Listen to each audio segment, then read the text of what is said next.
Hello students, प्यारे बच्चों, स्वागत है आपका अजय पांडे लेक्चर्स के इस नए वीडियो में। हम लोग क्लास 12 केमिस्ट्री में ठोस अवस्था नाम का यूनिट पढ़ रहे हैं और उस यूनिट में जो आज का हमारा टॉपिक है वो है क्लोज पैक्ड स्ट्रक्चर, निविड संकुलित संरचना। तो आज का हमारा टॉपिक है निविड संकुलित संरचना। ये थोड़ा शुद्ध हिंदी है, निविड संकुलित संरचना, क्लोज पैक स्ट्रक्चर समझ में आएगा। वैसे हम डिफाइन कर रहे हैं इसको, प्रयास कर रहे हैं कि अच्छे से डिफाइन करिए ताकि आपको अच्छे से समझ में आए। तो आइए इस टॉपिक को शुरू करते हैं। तो जैसा कि आप लोग जानते हैं कि जितने भी ठोस हैं, जो भी ठोस हैं वो छोटे छोटे अणुओं से मिलकर बने हैं। जो ठोस है वो छोटे छोटे अणुओं से, छोटे छोटे कणों से मिलकर बने हैं और वे छोटे छोटे कण आपस में इस प्रकार जुड़े होते हैं कि उनके बीच में रिक्त स्थान लगभग नगण्य के बराबर होता है। आप जानते हैं कि जब भी अणु एक दूसरे से आपस में जुड़ते हैं तो एक पदार्थ का निर्माण होता है। तो जब अणु आपस में जुड़ते हैं, जब अणु आपस में ऐसे जुड़ते हैं तो उन अणुओं के बीच में कुछ रिक्त स्थान शेष बच जाता है, जिस रिक्त स्थान को हम क्या बोलते हैं, अंतरा अणु का स्थान बोलते हैं। और वही अंतरा अणु का स्थान ठोसों में बहुत क्या होता है, कम होता है, लगभग नगण्य के बराबर होता है। तो जनरली हम क्या कह सकते हैं कि ठोसों में अवयवी कण इस प्रकार व्यवस्थित रहते हैं कि उनके मध्य रिक्त स्थान बहुत कम होता है। क्योंकि आप जानते हैं कि ठोसों में जो अवयवी कण है एक दूसरे से बहुत ही तीव्र आकर्षण बल द्वारा बंधे होते हैं। क्योंकि आपको पता है कि ठोसों का आयतन और आकार दोनों क्या होता है, निश्चित होता है। तो जब अवयवी कण काफ़ी मजबूती से बंधे होंगे, इधर उधर ज़्यादा मूव नहीं करेंगे, तभी तो उसका आयतन और आकार निश्चित रहेगा। तो ठोसों में अवयवी कण इस प्रकार व्यवस्थित रहते हैं कि उनके मध्य रिक्त स्थान बहुत कम होता है।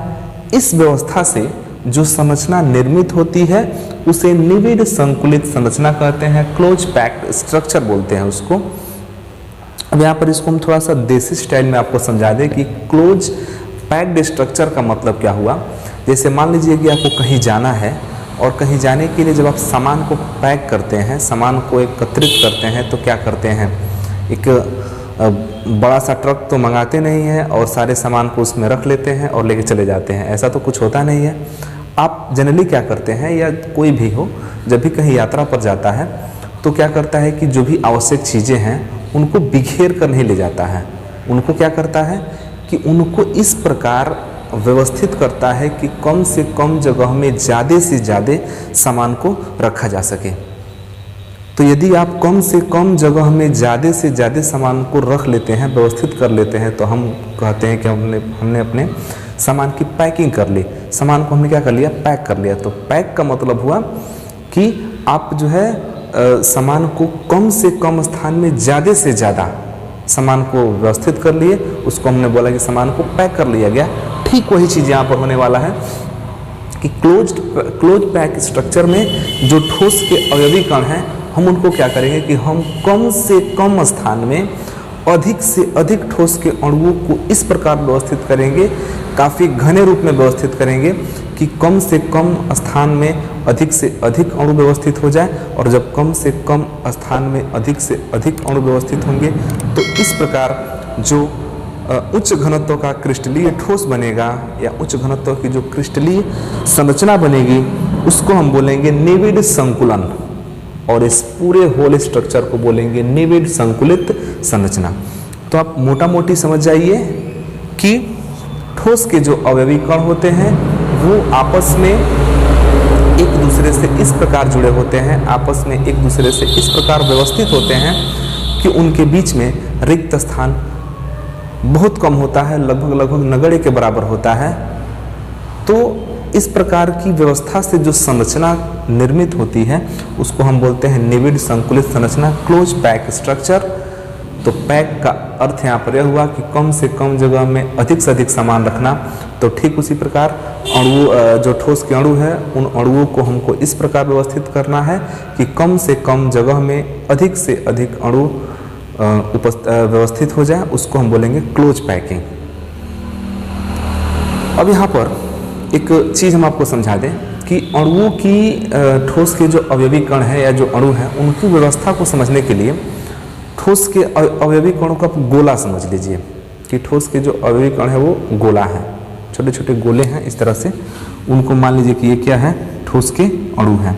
अब इन ठोस के अणुओं को ही इस प्रकार हमको व्यवस्थित करना है कि कम से कम जगह में अधिक से अधिक अणु आ जाए, व्यवस्थित हो जाए, उसको हम बोलेंगे क्लोज पैक, निविड संकुलन उसको बोला जाता है।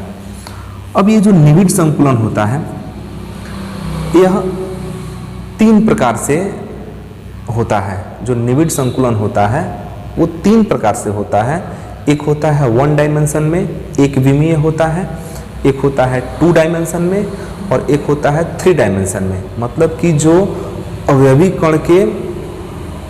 कण की जो व्यवस्था है, मतलब कि ठोस आपके क्रिस्टल है, ठोस संरचना है, उसके अवयवी कणों को आप 3 प्रकार से व्यवस्थित कर सकते हैं। आप उसको 1 डायमेंशन में भी व्यवस्थित कर सकते हैं, आप उसको 2 डायमेंशन में व्यवस्थित कर सकते हैं, आप उसको 3 डायमेंशन में व्यवस्थित कर सकते हैं। तो आइए हम समझते हैं एक एक करके। पहले 1 डायमेंशन समझते हैं, फिर 2 डायमेंशन, फिर 3 डायमेंशन। तो जैसा कि हमने बताया कि निविड संकुलित संरचना को हम 3 प्रकार से समझ सकते हैं। एक होता है एक विमीय निविड संकुलन, दूसरा होता है द्विविमीय निविड संकुलन और तीसरा होता है त्रिविमीय निविड संकुलन। यह एक विमीय मतलब कि 1 डायमेंशन में, द्विविमीय मतलब कि 2 डायमेंशन में और त्रिविमीय मतलब कि 3 डायमेंशन में होता है। तो आइए एक एक करके समझते हैं। पहले हम समझते हैं 1 डायमेंशन, एक विमीय निविड संकुलन।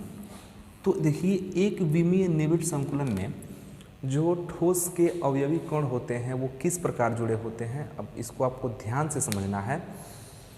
जैसे कि हमने बताया कि ठोस के अवयवी कण को की संरचना को समझने के लिए या ठोस की संरचना को समझने के लिए, क्रिस्टल संरचना को समझने के लिए हम ठोस के अवयवी कणों को क्या मान लेंगे, छोटे छोटा गोला मान लेंगे।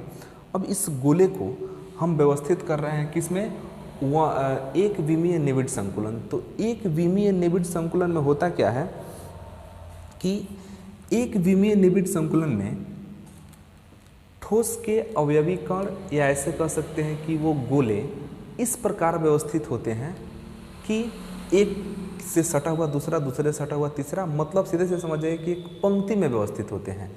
हम कह सकते हैं कि इस प्रकार से देखिए,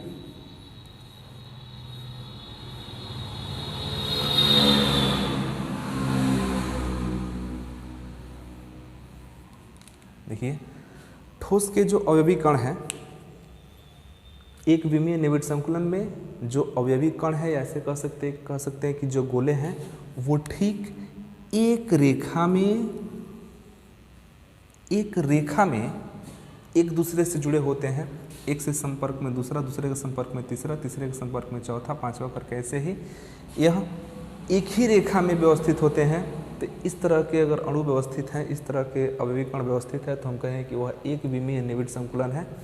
और एक विमीय निविड संकुलन की विशेषता क्या होती है कि इसमें किसी भी एक अवयवी कण को आप ले लीजिए तो वह अपने निकटतम 2 अणुओं के संपर्क में रहता है, 2 अणुओं को टच करता है। तो इस प्रकार के संकुलन में क्या होता है, इस प्रकार के संकुलन में जो अवयवी कण हैं ठोसों के वह एक पंक्ति में व्यवस्थित होते हैं, एक रो में व्यवस्थित होते हैं। और इनकी सबसे बड़ी विशेषता है कि इनके जो अवयवी कण हैं वह एक समय में 2 अपने निकटवर्ती गोलों के संपर्क में रहता है। तो इस प्रकार का जो संकुलन होता है, पैकिंग होता है, इसको हम बोलते हैं एक विमीय निविड संकुलन। और एक चीज़ हम यहाँ पर बता दें, एक होता है ना टॉपिक होता है ना उप सहसंयोजन संख्या, उप सहसंयोजन संख्या। तो यहाँ पर उप सहसंयोजन संख्या का मतलब हुआ कि कभी भी जब भी आप किसी भी निविड संकुलन में जब भी आप कोई स्ट्रक्चर बनाए तो स्ट्रक्चर में किसी भी एक अणु को उठा लें तो वह एक अणु अपने निकटवर्ती जितने अणुओं के संपर्क में रहता है, मतलब कि कोई भी एक गोला अपने निकटवर्ती जितने गोलों के संपर्क में रहता है तो तो उन गोलों की संख्या को हम क्या बोलते हैं, उप सहसंयोजन संख्या बोलते हैं। तो फिलहाल एक विमीय निविड़ संकुलन की अगर बात कर लें तो देखिए प्रत्येक गोला अपने निकटवर्ती दो गोलों को टच कर रहा है। तो एक विमीय निविड़ संकुलन में जो उप सहसंयोजन संख्या हुआ वो कितना हो गया, 2 हो गया। ये रहा हमारा एक विमीय निविड़ संकुलन। तो इसको हम थोड़ा सा लिख के समझ लेते हैं।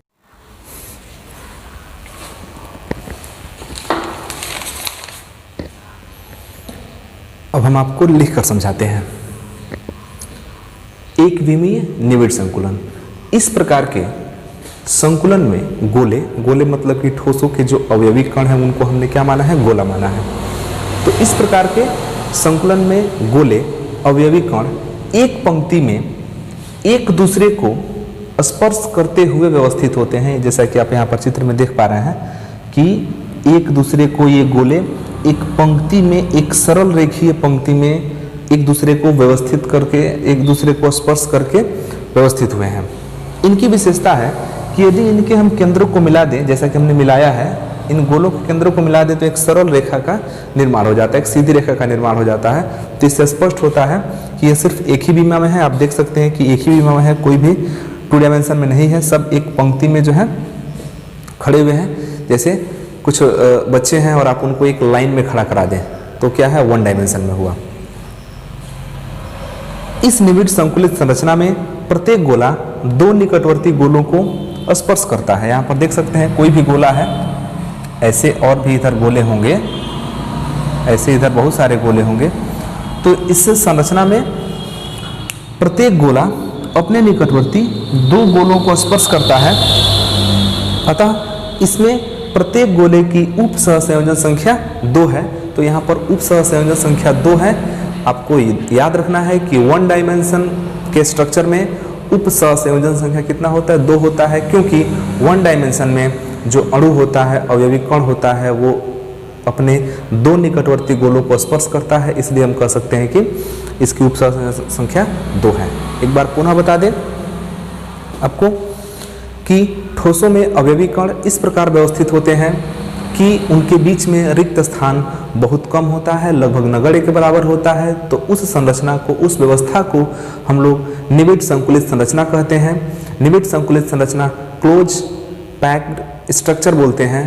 पैकिंग का मतलब होता है कि हम कम से कम जगह में अधिक से अधिक अणु को क्या कर लें, व्यवस्थित कर लें। यदि ऐसा हम लोग कर पाते हैं तो हम उसको बोलते हैं क्लोज पैक्ड स्ट्रक्चर।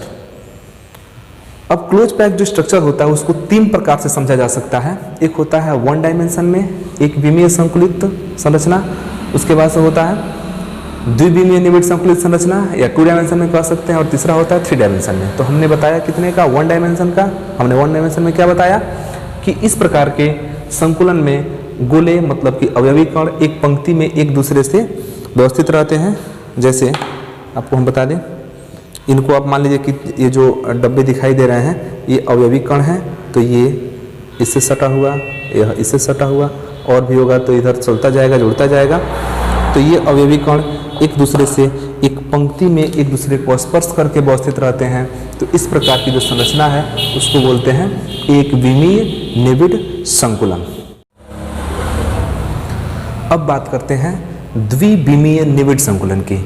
तो द्विविमीय निविड़ संकुलन से की तो थोड़ा सा समझ लीजिए कि द्विविमीय निविड़ संकुलन बनाने के लिए, द्विविमीय निविड़ संकुलन बनाने के लिए एक विमीय गोलों की पंक्तियों को एक के ऊपर एक रखा जाता है। द्विविमीय निविड़ संकुलन बनाने के लिए एक विमीय गोलों की पंक्तियों को एक के ऊपर एक रखा जाता है। जैसे हम बता दे रहे हैं यहाँ पर, जैसे मान लीजिए कि यह एक विमीय निविड़ संकुलन है, एक और एक विमीय निविड़ संकुलन ले लेते हैं, एक और एक विमीय निविड़ संकुलन ले लेते हैं। हम यहाँ पर 3 एक विमीय निविड़ संकुलन लिए हैं और हमको क्या करना है कि हमको बनाना है द्विविमीय निविड़ संकुलन। तो जैसा कि हमने लिखा है कि द्विविमीय निविड़ संकुलन बनाने के लिए एक विमीय गोलों को एक के ऊपर एक, एक के ऊपर एक, फिर उसके ऊपर एक, फिर उसके ऊपर एक, ऐसे करके रखा जाता है। तो यहाँ पर अगर हम बनाएं तो इसको पहले नीचे रख देते हैं इस प्रकार आप। थोड़ा सा इसको बड़ा बना रहे हैं।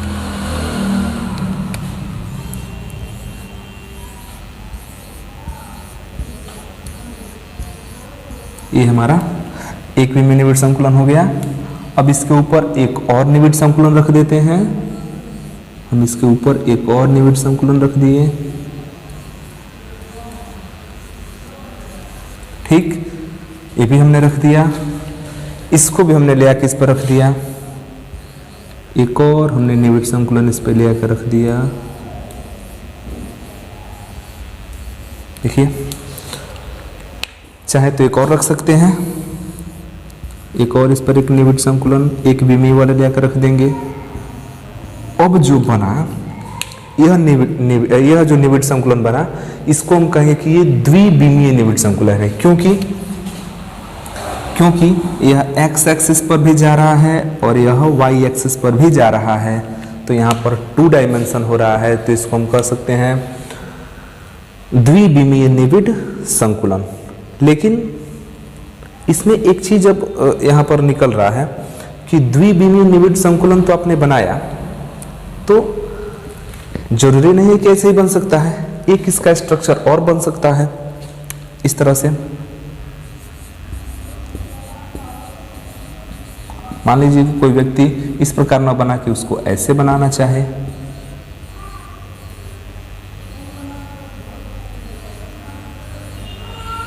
ऐसे भी तो बनाया जा सकता है। थोड़ा सा दोनों में अंतर है। अब दोनों में जब यहाँ पर 2 प्रकार से बन गया, तो यहाँ पर हम आपको समझा रहे हैं कि जो द्विविमीय निविड़ संकुलन होता है ये 2 प्रकार से बनाया जा सकता है। अब पहले इसको क्लियर कर लेते हैं, फिर हम दोनों प्रकार को बताएंगे। तो द्विविमीय निविड़ संकुलन बनाने के लिए एक विमीय गोले की पंक्तियों को एक के ऊपर एक व्यवस्थित किया जाता है। तो यह एक विमीय पंक्ति है और इसके ऊपर हमने एक के ऊपर एक के ऊपर एक को व्यवस्थित किया, तो ये बन गया द्विविमीय निविड़ संकुलन। और द्विविमीय निविड़ संकुलन का एक अच्छा उदाहरण है। और इसमें आप देख सकते हैं कि हमने गोले को ठीक एक गोले के ऊपर दूसरे गोले को रखा है, इस प्रकार रखा है कि इनके केंद्र एक सीध में पड़े, इनके केंद्र एक सीध में पड़े।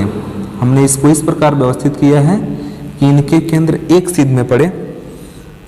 तो ये जो आपका हुआ यह द्विविमीय निविड़ संकुलन हुआ। प्रकार को हम बाद में बताएंगे अभी।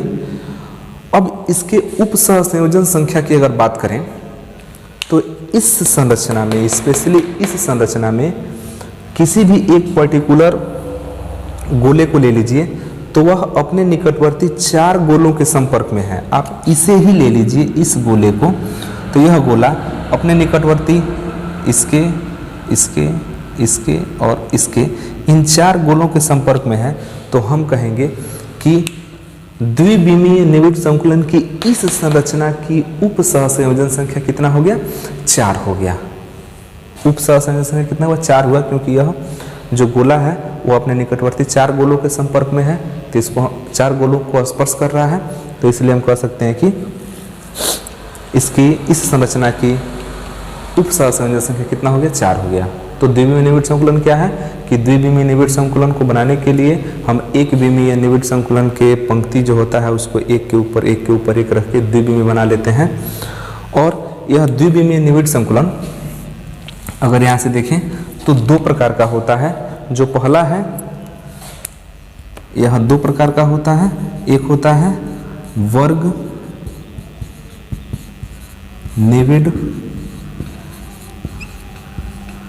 संकुलन और दूसरा होता है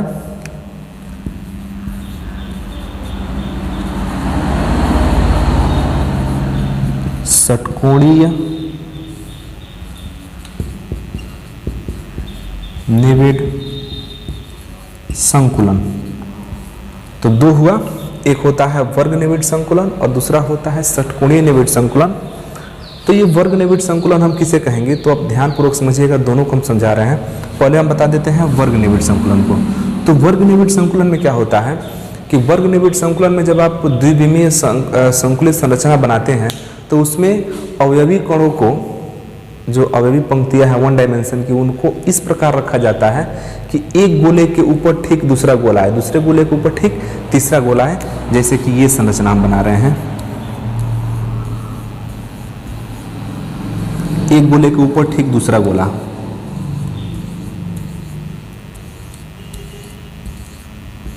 देखिए यहाँ पर एक गोले के ऊपर ठीक दूसरा गोला, दूसरे गोले के ऊपर ठीक तीसरा गोला।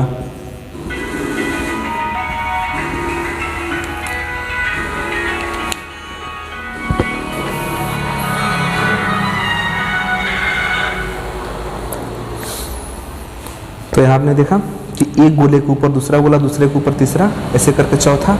इसमें एक कॉमन होता है कि इनके जो सेंटर होते हैं ना वो एक ही सीध में होते हैं, इनके सेंटर एकदम एक ही सीध में होते हैं। तो ये जो संरचना है इसको हम बोलते हैं वर्ग निविड संकुलन। अब यहाँ पर एक कॉमन सी बात है कि इसको वर्ग क्यों बोला जाता है। तो यदि आप किसी एक अवयवी कण को ले लें, किसी भी एक अवयवी कण को, थोड़ा सा बड़ा बना रहे हैं, आप किसी भी इसमें से एक अवयवी कण को अगर आप ले लिया जाए,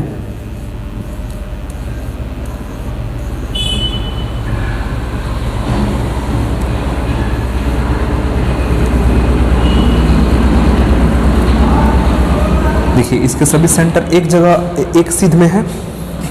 अगर आप इसी अवयवी कण को ले लें जो अपने निकटवर्ती चार गोलों से संपर्क कर रहा है, देखिए यह एक गोला हो गया, एक यह गोला हो गया, एक यह गोला हो गया, एक यह गोला हो गया। तो यह जो अवयवी कण है बीच वाला, यह अपने निकटवर्ती चार गोलों के संपर्क में है। तो हम कह सकते हैं कि इसकी उप सहसंयोजक संख्या कितना हो गया, 4 हुआ। अब इन चारों गोलों के सेंटर को अगर मिला दें, चारों गोलों के सेंटर को मिला दे तो एक वर्ग का निर्माण हो रहा है। चारों गोलों के सेंटर को मिलाएंगे तो एक वर्ग का निर्माण हो रहा है। इसलिए वर्ग के निर्माण होने के कारण हम क्या बोलते हैं, वर्ग निविड संकुलन बोलते हैं। तो वर्ग निविड संकुलन में अवयवी कण इस प्रकार व्यवस्थित होते हैं कि जो वन डायमेंशन में अवयवी कण है उनके ऊपर ठीक दूसरा वन डायमेंशन का, फिर उसके ऊपर तीसरा, फिर उसके ऊपर चौथा। और सबसे बड़ी बात कि ये अवयवी कण इस प्रकार व्यवस्थित होते हैं कि उनके गोले जो होते हैं, एक गोले के ऊपर ठीक दूसरा गोला, दूसरे के ऊपर ठीक तीसरा, सभी गोलों के ऊपर ठीक ऊपर ही गोले रखे जाते हैं। तो उनको हम बोलते हैं कि वह वर्ग निविड संकुलन है। और वर्ग निविड संकुलन इसलिए बोलते हैं क्योंकि उनके जो उप सहसंयोजन संख्या में जो 4 गोले हैं, उन चारों गोलों के केंद्रों को मिलाने पर एक वर्ग का निर्माण हो रहा है। तो इस वर्ग के निर्माण होने के चलते इसका नाम हो जाता है वर्ग निविड संकुलन। और अगर हम देखें सेकंड वाले स्ट्रक्चर की, तो सेकंड वाले में जैसे मान लीजिए कि आपने एक वन डायमेंशन के में कुछ अणुओं को रखा। देखिए दोनों में वन डायमेंशन के अणुओं को ही रखकर बनाते हैं, वन डायमेंशन के अणुओं को एक दूसरे के ऊपर रख के बनाते हैं। लेकिन अब यहाँ पर आप इस चीज़ को देखें कि जो हम अगला अणु रखने वाले हैं वो तो हम यहाँ पर रखते तो ये बन जाता वर्ग निविड संकुलन। लेकिन यहाँ पर न रख के इन दोनों अणुओं के बीच में यहाँ पर अगर रखें, यहाँ पर अगर रखें, ये जो बीच वाला हिस्सा होता है ना, दो अणु जब आपस में जहाँ जुड़ते हैं और उनके ये जो बीच वाला हिस्सा होता है, इसी हिस्से में ये तीसरा अणु ले आके हम क्या कर देते हैं, रख देते हैं। जो बीच वाला हिस्सा होता है इसको हम लोग अवनमन बोलते हैं। इस गर्त को क्या बोलते हैं, अवनमन। तो इस बीच वाले हिस्से में अणु को रखते हैं। फिर अगर हम यहाँ पर एक अणु रखें तो अगला अणु आपका यहाँ होगा, फिर अगला अणु यहाँ होगा, फिर अगला अणु यहाँ होगा, फिर यहाँ होगा, फिर यहाँ होगा, दिख रहे हैं, फिर अगला अणु यहाँ होगा, फिर यहाँ होगा, फिर यहाँ होगा, फिर यहाँ होगा, फिर हो सकता है कि यहाँ हो। तो इसकी इस प्रकार की जो संरचना है, तो इस संरचना को हम क्या बोलते हैं, षटकोणीय निविड संकुलन। अब षटकोणीय निविड संकुलन क्यों बोलते हैं, इसको हम आपको एक बार पुनः समझा रहे हैं। चित्र को थोड़ा सा बड़ा करके देखिए।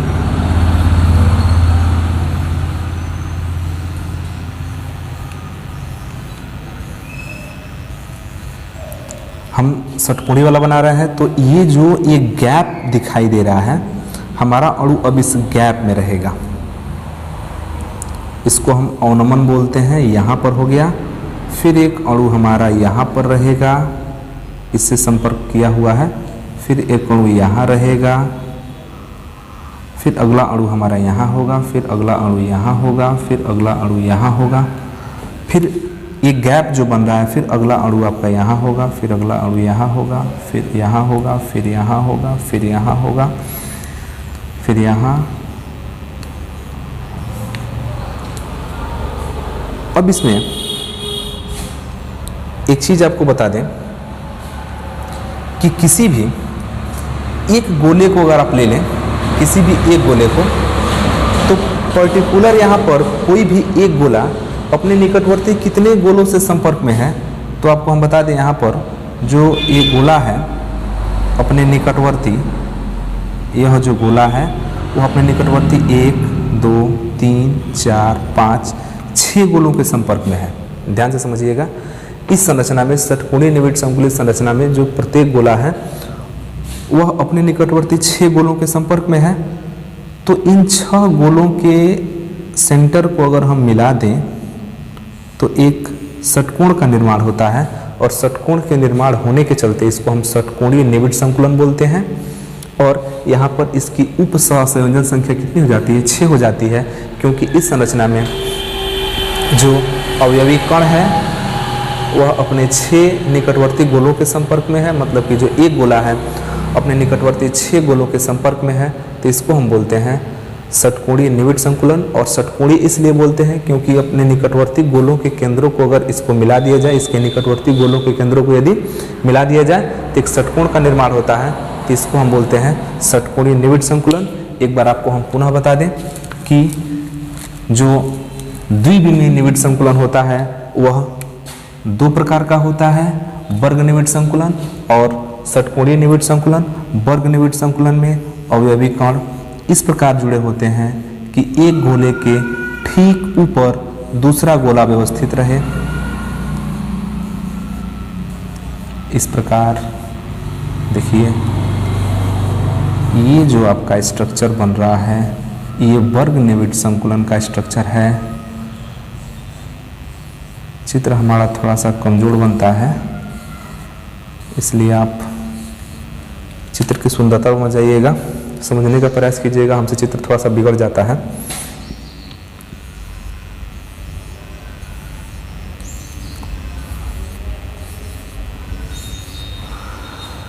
तो ये आपका वर्ग निविड़ संकुलन है। वर्ग निविड़ संकुलन क्यों कहते हैं? किसी भी एक पर्टिकुलर अणु को ले लेंगे तो वह अपने निकटवर्ती 4 अणुओं के संपर्क में रहता है, उन चारों अणुओं के सेंटर को मिला देंगे तो एक वर्ग का निर्माण होता है, जिसको बोलते हैं वर्ग निविड़ संकुलन।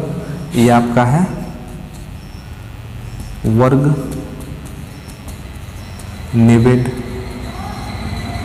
संकुलन, क्योंकि इसमें जो अवयवी कण है वो एक गोले के ऊपर ठीक दूसरा गोला, दूसरे गोले के ऊपर ठीक तीसरा गोला, मतलब कह सकते हैं कि ये जो 1 डायमेंशन में जो ये पंक्ति है, अगर इस पंक्ति को ए टाइप बोल दें तो ये भी ठीक उसी के जैसा, ये भी ए टाइप है, ये भी ए है, ये भी ए है, ये भी ए है। तो इसकी संरचना को हम ए स्ट्रक्चर भी कह सकते हैं, क्योंकि ठीक नीचे वाले के जैसा ही ऊपर वाला है, फिर ऊपर वाले के जैसा ही इसके ऊपर वाला है।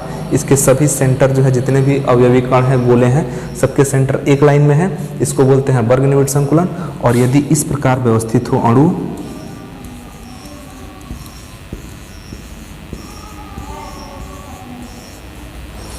अब ये जो आपका अवनमन बन रहा है इसमें हमारा अगला अणु होगा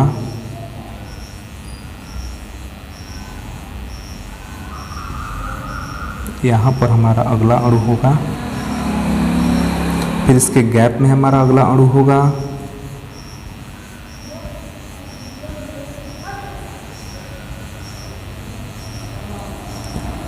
फिर ऊपर भी गैप में हमारा अगला अणु होगा। ठीक इसी प्रकार हम लोग व्यवस्थित करते जाएंगे तो यह जो संरचना बनेगी इसको हम बोलते हैं षटकोणीय निविड़ संकुलन।